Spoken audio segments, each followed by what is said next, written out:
상대방의 이혼 요구에 대응하셔야 할 경우 어떻게 해야 하는지 굉장히 막막하실 텐데요. 이혼 방식은 자유롭게 선택할 수 있겠지만 자신의 상황에 따라 전략적으로 판단을 하셔야 합니다. 재판상 이혼, 협의 이혼, 조정 이혼 모두 결국에는 세 가지 쟁점에 플러스 한 가지 쟁점까지 총 네 가지 쟁점을 명확하게 정리를 하셔야 합니다. 안녕하세요. 김앤장 군판사 출신 법무법인 선 대표 변호사 박성욱입니다. 안녕하세요. 저는 대형 로펌 출신 법무법인 선 파트너 변호사 이지원입니다. 변호사님들 사건 중에 이혼 사건이 많던데 보통 이혼 사건도 많이 하시나요? 네, 이혼 사건은 저희 로펌에서 매우 중요한 비중을 담당하는 분야입니다.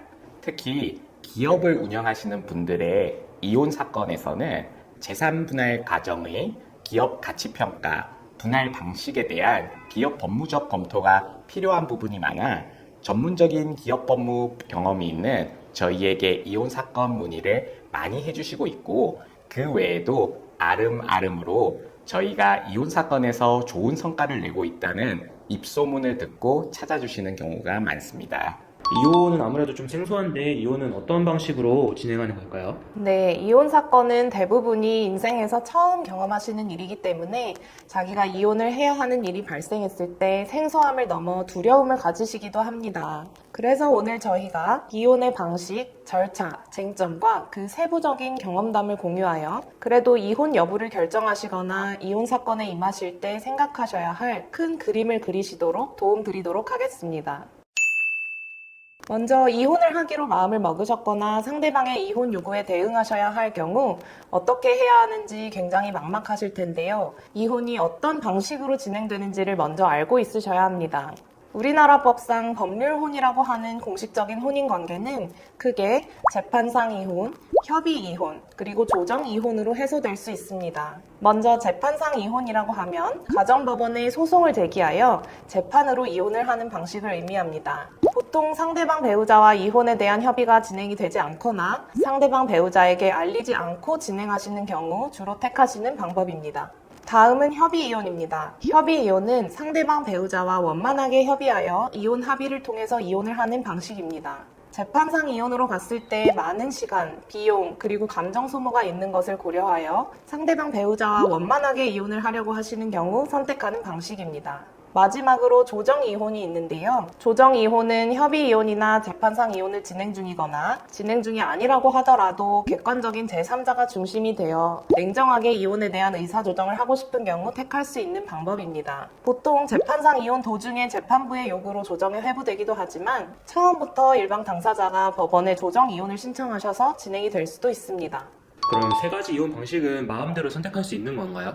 이혼 방식은 자유롭게 선택할 수 있겠지만 자신의 상황에 따라 전략적으로 판단을 하셔야 합니다. 재판상 이혼은 주로 상대 배우자가 상간과 같은 부정행위를 한 경우, 가출 등 악의의 유기를 한 경우, 이혼 청구 당사자에게 폭력, 폭언 등 심히 부당한 대우를 한 경우, 이혼 청구 당사자의 부모에게 폭력, 폭언 등 심히 부당한 대우를 한 경우, 가출, 실종 등으로 생사가 3년 이상 불분명한 경우 등 재판상 이혼 사유가 있는 경우 제기가 가능합니다. 재판상 이혼은 상대방이 끝까지 이혼을 원하지 않고 상대방에게 위와 같은 유책 사유가 없는 경우에는 기각이 될 수 있기 때문에 이혼 사유가 사전에 있는지를 잘 살펴서 판단하셔야 합니다. 예외적으로 별거 기간이 매우 길어지고 서로 전혀 연락도 하지 않아 사실상 남같이 살아가고 있다고 판단하여 혼인을 계속하기 어려운 중대한 사유가 있다고 보는 경우에는 앞서 말씀드린 유책 사유가 없는 경우에도 재판상 이혼을 인정하기도 합니다. 그렇지만 보통의 이혼의 경우에서는 이러한 중대한 사유는 잘 인정되지 않기 때문에 본인이 이혼을 결정하기 전에 이러한 재판상 이혼 사유가 있는지를 면밀히 살펴보셔야 합니다. 그럼 이혼을 진행한다고 할 때 고려할 사항이 어떤 게 있을까요? 재판상 이혼, 협의 이혼, 조정 이혼 모두 결국에는 세 가지 쟁점에 플러스 한 가지 쟁점까지 총 네 가지 쟁점을 명확하게 정리를 하셔야 합니다. 바로 첫 번째는 이혼 여부 그 자체, 두 번째는 재산 분할, 세 번째는 양육권자의 지정과 양육비 결정 문제, 그리고 마지막으로 플러스로 위자료까지 4가지 쟁점을 고려하셔야 합니다. 첫 번째는 바로 이혼 여부 그 자체입니다. 즉 일방 당사자의 이혼 요구에 대하여 다른 배우자도 이혼을 하길 원한다면 큰 문제가 없겠지만 많은 경우 다른 배우자는 아직 마음의 준비가 되지 않았거나 이혼을 하고 싶어 하지 않는 경우들이 있습니다. 이런 경우에는 이혼을 하실지 말지에 대한 여부를 먼저 결정하셔야 합니다.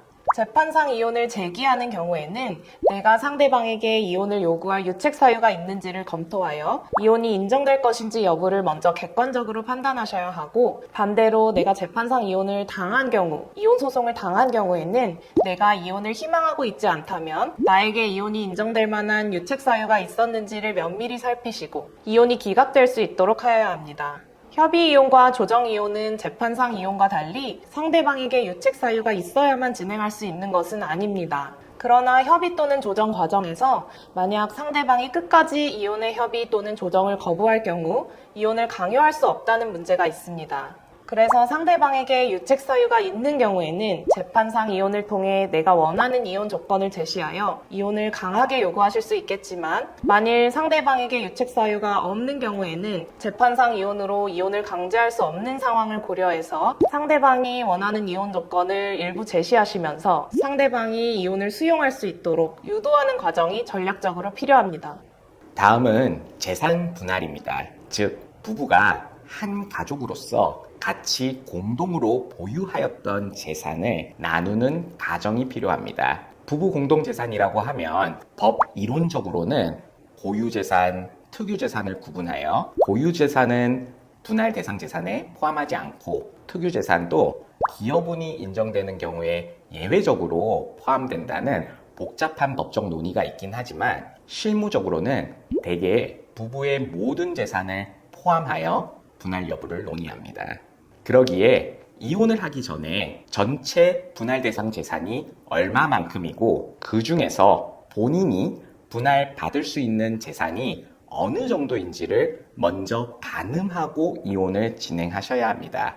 따라서 본인이 가지고 있는 부동산, 자동차 등 동산, 현금, 주식 등 적극적 재산을 모두 열거하여 그 액수를 산정한 후 본인의 부채득, 소극적 재산을 그 액수에서 제외하여 본인의 순자산액을 확인하고 상대방 배우자가 가지고 있는 적극적 재산의 액수에서 부채 등 소극적 재산의 액수를 제외하여 상대방 배우자의 순자산액을 추측한 후 전체 분할 대상액을 대략적으로나마 산정해야 합니다. 이 금액이 바로 분할 대상 재산의 총액입니다. 이 금액에서 각자의 재산 형성 기여도에 따라 비율로 배분하게 되는데, 통상적으로 혼인 유지 기간과 소득 및 투자 등을 통한 재산 증식 기여도에 따라 재산 분할 비율을 정합니다.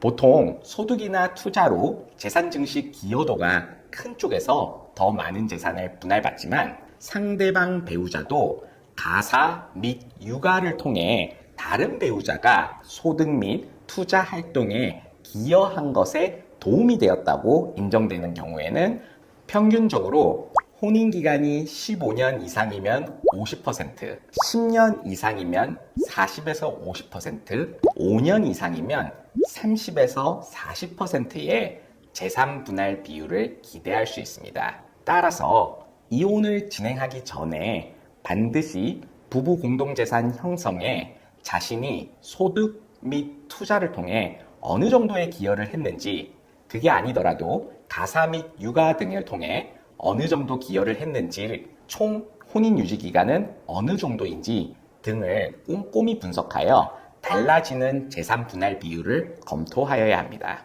여기서 주의할 점은, 많은 일반인 분들께서 유책 배우자는 재산 분할에서 불리한 대우를 받을 것으로 생각하시는데요. 유책과 재산 분할은 전혀 관련이 없습니다. 재산 분할은 순전히 모은 재산에 대한 부부의 기여도 측면에서 판단하는 것이기 때문에 상대 배우자가 바람을 피거나 폭력적 행동을 하였다 하여 이혼의 원인을 제공하였다고 하더라도 재산분할에서 원칙적으로는 불리한 대우를 받지 않습니다.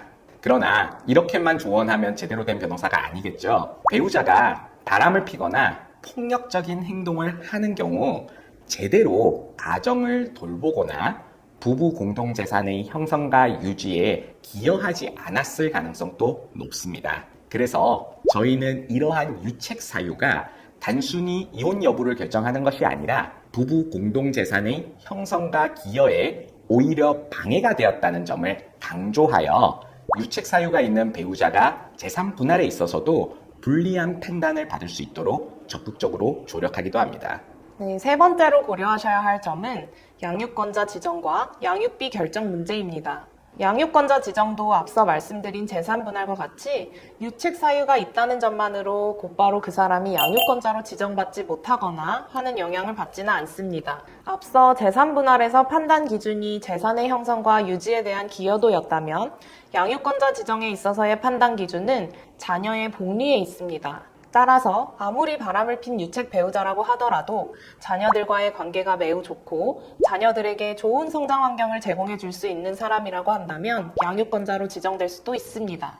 그러나 저희는 의뢰인이 처한 상황에 따라 바람을 피거나 폭력을 행사한 유책 배우자가 자녀들과의 관계에서도 부정적 영향을 미칠 가능성이 높은 논거들을 구체적으로 적시하여 양육권자 지정에서도 유책 사유가 영향을 미칠 수 있도록 조력을 하고 있습니다. 이혼 전 미리 꼼꼼히 이런 부분에 대해 전략적으로 준비하셔야 합니다. 특히 재판상 이혼 과정에서는 가사조사관의 대면조사나 방문조사에서 확인되는 양육태도, 양육환경, 보조 양육권자의 상황, 자녀의 의견 등이 양육권자 지정에 굉장히 큰 영향을 미칩니다. 따라서 가사조사관의 조사에 함께 대비하는 방안도 미리 생각해 두어야 합니다. 가사조사는 변호사 없이 의뢰인께서 직접 참여하셔야 하는 절차인데 가사조사에 미리 대비하고 대응하는 경우와 그렇지 않은 경우의 결과는 큰 차이가 있습니다. 가사조사관의 조사 보고서는 양육권자의 지정 문제에 직결되기 때문입니다. 저희는 의뢰인께서 가사조사를 받으러 가시기 전에 미리 가사조사에 임해야 하는 대응 방안을 함께 상의해드리고 혼자 가사조사를 받으러 가시더라도 사전 대비를 통해 양육권에 관하여 원하시는 결과를 얻을 수 있도록 조력해드리고 있습니다.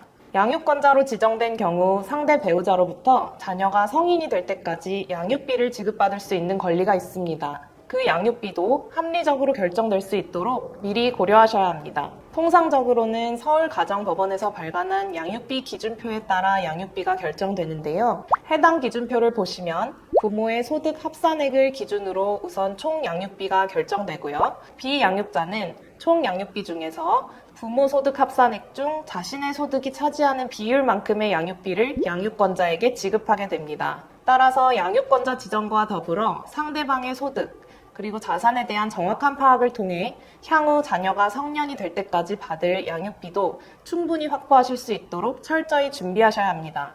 보통의 경우 앞서 말씀드린 이혼 여부 자체, 재산 분할, 양육권자 지정 및 양육비 결정이라는 세 가지 쟁점만으로 이혼이 결정되지만 한쪽 배우자가 큰 잘못을 한 경우, 예를 들어서 외도나 폭력 행사 등이 있는 경우에는 네 번째 쟁점으로 위자료도 다루어져야 합니다.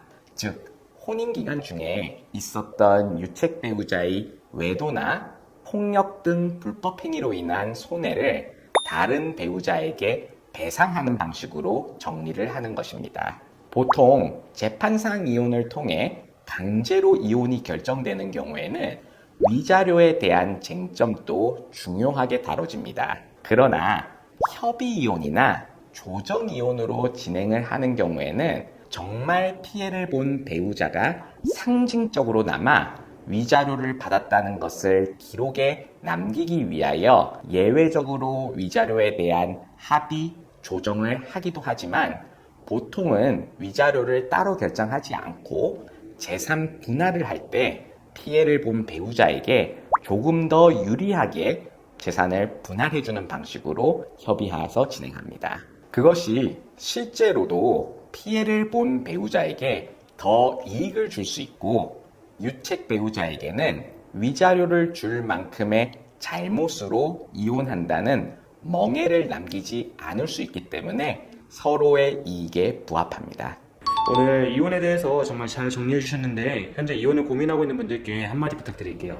이혼은 한 몸으로 살아온 부부가 다시 남이 되는 일로 영혼이 찢어지는 것만큼 힘든 일입니다. 그러나 이혼을 생각하실 때까지 얼마나 많은 고통이 있으셨는지 충분히 이해하기에 먼저 이 영상을 보시고 계신 분들께 위로의 말씀 드리고 싶습니다. 그러나 이혼은 마지막이 아니라 새로운 시작입니다. 나와 맞지 않았던 배우자와의 관계를 해소하고 새로운 삶을 선택하신 여러분들께 마음속 깊은 응원의 말씀을 드립니다. 다만 이혼을 섣불리 상대방에 대한 미움이나 혼인관계의 해소만을 생각하고 진행하는 경우 이혼 과정도 힘들고 이혼 후에도 후회하는 경우가 너무 많기 때문에 반드시 신중하게 결정하실 필요가 있습니다.